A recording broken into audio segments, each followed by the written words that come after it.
Kamakailan lang kabayan nagpunta sa EC o Supreme Court ang grupo ng Makabayan Black upang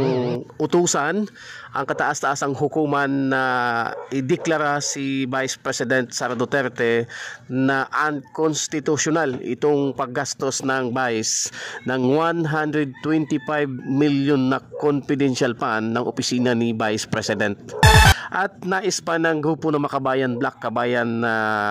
utusan si Vice President Sara Duterte ng kataas-taasang hukuman na ibalik ang naturang pondo na ginasta umano ng Vice President.